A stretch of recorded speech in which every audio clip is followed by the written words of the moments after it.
Mm. Hola, hoy nos metemos de lleno en un viaje fascinante, ¿no? Al interior de nuestro cuerpo para seguirle la pista a algo que, bueno, que muchos usamos, los medicamentos. Exacto. ¿Qué pasa realmente después de tragarnos una pastilla o, bueno, recibir una inyección? ¿Cómo navega esa sustancia por nuestro organismo para llegar a donde se necesita? Mm, Vamos a explorar juntos los conceptos clave de la farmacología. Absorción, distribución, eliminación, basándonos en extractos de un texto especializado. La misión, entender las reglas del juego que dictan cómo actúa un fármaco, cuánto dura su efecto y cómo finalmente sale de nuestro sistema. Es como descifrar el mapa de un viaje complejo. Es una excelente manera de plantearlo, sí. Y es un mapa relevante para casi todos, ¿eh? No solo para médicos o farmacéuticos. Claro. Entender estos principios básicos nos da una perspectiva más clara sobre nuestros tratamientos, por qué a veces una vía funciona mejor que otra, o incluso por qué las dosis varían tanto entre diferentes fármacos o personas. Son los fundamentos de cómo interactúa la química con nuestra biología, básicamente. Perfecto. Entonces, empecemos por el principio de ese viaje. ¿Te parece? Digamos que tomamos un medicamento por vía oral. Va al estómago, luego al intestino, se absorbe hacia la sangre. Pero, un momento, no va directo a todo el cuerpo, ¿verdad?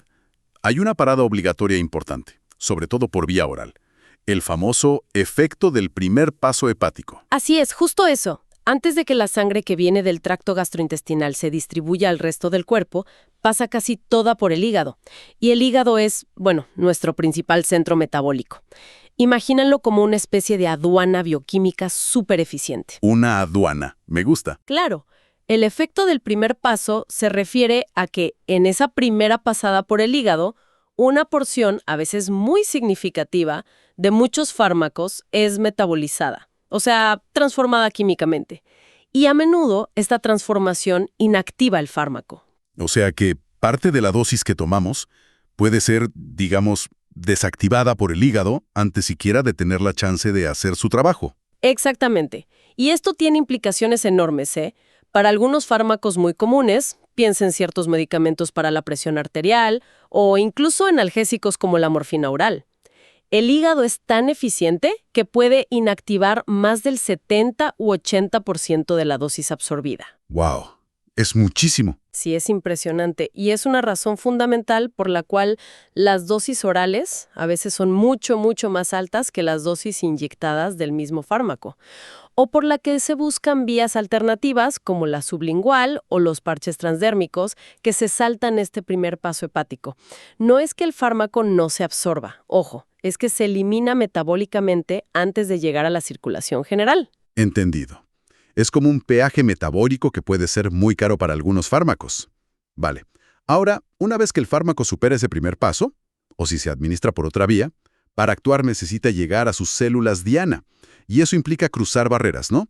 Las membranas que rodean todas nuestras células. ¿Cómo logran colarse? Bueno, hay dos mecanismos principales para atravesar esas membranas celulares, que son básicamente bicapas lipídicas. Imagínate como una doble capa de aceite. La vía más común es la difusión pasiva. Difusión pasiva. Sí, si hay más concentración del fármaco fuera de la célula que dentro, y si el fármaco es lo suficientemente liposoluble, o sea, soluble en grasas, simplemente se disuelve y atraviesa la membrana. Como, como un fantasma atravesando una pared aceitosa, por decirlo así. Ajá. Los fármacos que son hidrosolubles, solubles en agua, la tienen más difícil, aunque algunos pequeñitos pueden usar canales acuosos. ¿Y si el fármaco no es muy liposoluble? ¿O si necesita ir contra la corriente, de menor a mayor concentración, por ejemplo? Ah, bueno, ahí entra en juego el transporte activo. La célula usa sistemas de transporte específicos, como si fueran bombas o transportadores de proteínas, que reconocen al fármaco y lo mueven activamente a través de la membrana. Ok, eso ya es más específico. Sí, requiere energía celular, ATP, y es un proceso más selectivo y saturable, como una puerta giratoria específica para ciertos clientes. El texto lo menciona como la alternativa a la difusión pasiva, aunque no entra en los detalles moleculares exactos. Interesante. Pero hay otro factor clave que mencionan las fuentes. la carga eléctrica del fármaco. ¿Por qué importa tanto si una molécula de fármaco está cargada eléctricamente o no? Es absolutamente crítico, ¿eh? Sobre todo para la difusión pasiva. Recuerda, las membranas celulares son lipídicas, como aceite. Y las moléculas cargadas, los iones, son por naturaleza hidrosolubles, no liposolubles. Repelen la grasa, por así decirlo. Claro, agua y aceite. Exacto. Por lo tanto, un fármaco que tiene carga eléctrica va a tener muchísimas más dificultades para atravesar la membrana por difusión pasiva. Los fármacos sin carga, los no ionizados, son generalmente más liposolubles y cruzan mucho más fácilmente. Y aquí es donde entra la química de los ácidos y bases débiles, que resulta que son muchos de los fármacos que usamos. Precisamente, muchos fármacos son ácidos débiles que tienden a donar un protón, un H+, y al hacerlo quedan cargados negativamente, o son bases débiles que tienden a aceptar un protón, H+, y quedan cargadas positivamente. Ajá. Y si pueden existir en forma ionizada, con carga, o no ionizada, sin carga, depende crucialmente de dos cosas. Su propia naturaleza química, que se representa por su pK. El pK... Sí, una constante que indica su fuerza como ácido o base. Y segundo, el pH del entorno donde se encuentren. El pH del estómago, del intestino, de la sangre. Entiendo la idea general. Sin carga, cruzan mejor. Con carga, peor. Pero, ¿cómo interactúan exactamente el pK del fármaco y el pH del medio, como el estómago o el intestino, para determinar si tendrá carga o no? Mira, la regla simplificada, pero que es muy útil, es esta. Para un ácido débil, si está en un entorno con un pH inferior a su pKa, o sea, más ácido, tenderá a quedarse con su protón. Predomina la forma no ionizada, HA, que es liposoluble y se absorbe bien. Ok, pH bajo, ácido no ionizado, buena absorción. Exacto. Pero si el pH es superior a su pKa, más básico, tenderá a soltar el protón. Predomina la forma ionizada, A-, que es hidrosoluble y se absorbe mal. Entendido. Y para una base débil, es al revés. En un entorno con pH inferior a su pK, o sea, ácido, tenderá a aceptar un protón. Predomina la forma ionizada, BH+, Sí. que se absorbe mal. Pero si el pH es superior a su pK, básico, tenderá a permanecer sin ese protón extra. Predomina la forma no ionizada, B, que es liposoluble y se absorbe bien. Ok, creo que lo sigo. Entonces, si aplicamos esto al ejemplo del texto, en el estómago con un pH superácido, digamos 2, un ácido débil, como el del ejemplo con pK 6.8, estaría en un pH mucho menor que su pK. Correcto. Así que estaría mayormente sin carga, HA, y se absorbería bien ahí, en el estómago. Pero una base débil, con pK 7.1, por ejemplo, estaría también en un pH muy inferior a su pK, lo que significa que estaría mayormente cargada positivamente, BH+, y se absorbería mal en el estómago. Así. Exacto. Lo captaste perfecto. El estómago ácido favorece la absorción de ácidos débiles, mientras que dificulta la de bases débiles. Y si nos movemos al intestino delgado, donde el pH sube bastante, se vuelve más básico, ¿no? Digamos, alrededor de 8. La situación se invierte como sugiere el texto. Totalmente. En el intestino, con pH 8, el ácido débil, el de pK 6.8, ahora está en un pH superior a su pK. Ah, claro. Por lo tanto, estará mayormente ionizado A-. Será menos liposoluble y se absorberá peor allí. En cambio, la base débil, la de pK 7.1, también está en un pH superior a su pK. Lo que favorece su forma no ionizada, B. Exacto. Favorece la forma no ionizada, B, que es más liposoluble y por tanto se absorberá mucho mejor en el intestino que el ácido débil. Esto es fascinante, porque implica que el lugar exacto donde se absorbe un fármaco depende muchísimo de si es ácido o base y del pH de esa zona del tracto digestivo. Y me hace pensar, ¿podría algo tan simple como tomar un antiácido, que sube el pH del estómago, afectar mucho la absorción de otro medicamento que sea un ácido débil y que necesite ese ambiente ácido para absorberse bien? Absolutamente. Es una interacción súper clásica. Tomar antiácidos puede reducir la absorción de fármacos ácidos débiles que dependen del estómago, como el ketoconazol, un antifúngico o algunos suplementos de hierro. Claro. Por otro lado, podría teóricamente mejorar la absorción estomacal de una base débil, aunque bueno, la superficie de absorción del intestino es tan grande que suele dominar.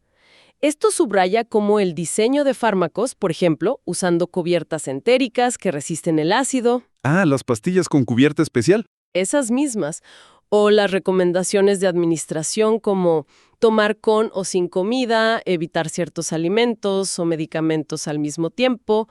Todo eso se basa muchas veces en estos principios de pH y pK para optimizar la absorción. Incluso se usa terapéuticamente. Alcalinizar la orina, subir su pH, ayuda a eliminar más rápido ciertos ácidos débiles en caso de sobredosis. ¿En serio? ¿Cómo? Porque al subir el pH de la orina, mantienes al ácido débil en su forma ionizada, cargada, y al estar cargado no puede reabsorberse fácilmente desde los túbulos renales de vuelta a la sangre. Queda atrapado en la orina y se elimina más. Increíble la química en acción, de verdad. Bueno, hemos hablado de cómo entra el fármaco y cómo cruza barreras, pero eso nos lleva a otra pregunta clave.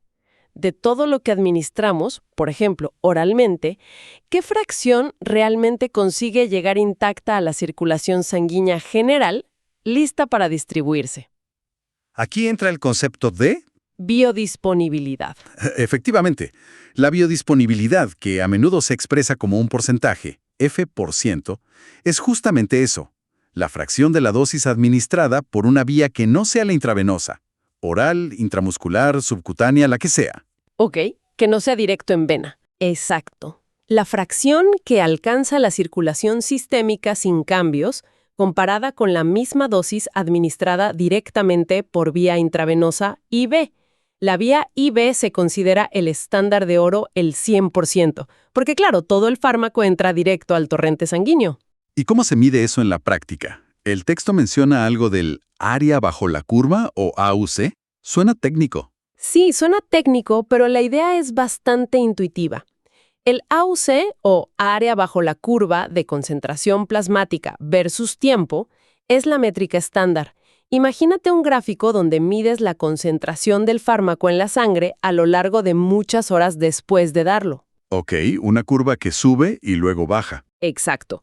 El área total bajo esa curva representa la exposición total del cuerpo al fármaco a lo largo del tiempo.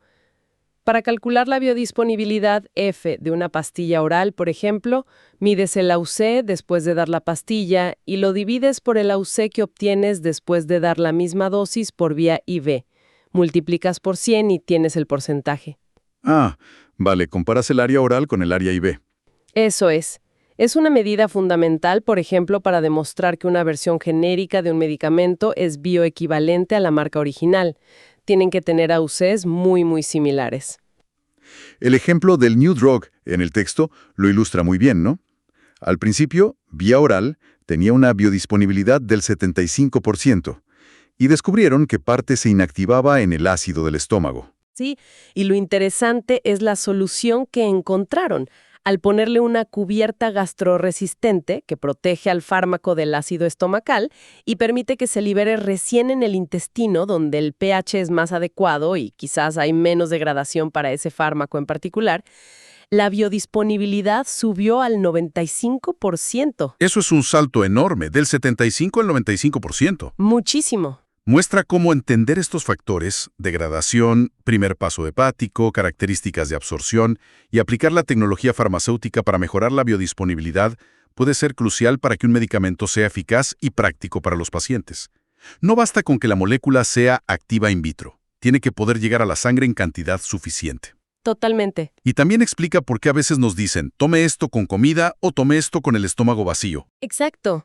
Tomar con comida puede aumentar la biodisponibilidad de algunos fármacos liposolubles, por ejemplo. O al revés, a veces se necesita el estómago vacío para evitar interacciones o degradación. La biodisponibilidad no es solo un número. Refleja la suma de todos los obstáculos que el fármaco debe superar desde que lo administramos hasta que llega a la circulación sistémica. Bien, Entonces, el fármaco ha entrado, ha llegado a la sangre en cierta cantidad, pero no se queda ahí para siempre. Claro, el cuerpo tiene mecanismos para eliminarlo. Y aquí llegamos al último concepto clave de hoy, el aclaramiento, o depuración también se le llama. El término en sí, y sobre todo sus unidades, volumen sobre tiempo, como mililitros por minuto, pueden sonar un poco raros al principio. No es simplemente cuánto se elimina, ¿verdad? Es cierto, las unidades pueden despistar un poco. El aclaramiento, o clearance en inglés, no mide directamente la cantidad de fármaco eliminada por minuto. Mide el volumen de plasma sanguíneo que queda completamente libre del fármaco por unidad de tiempo, gracias a los procesos de eliminación del cuerpo, principalmente el metabolismo en el hígado y la excreción por los riñones. El volumen de plasma que queda limpio. Ok, la analogía del acuario que propone el texto me pareció muy útil para visualizar esto. ¿Podrías explicarla brevemente? Claro. Imagínate esto.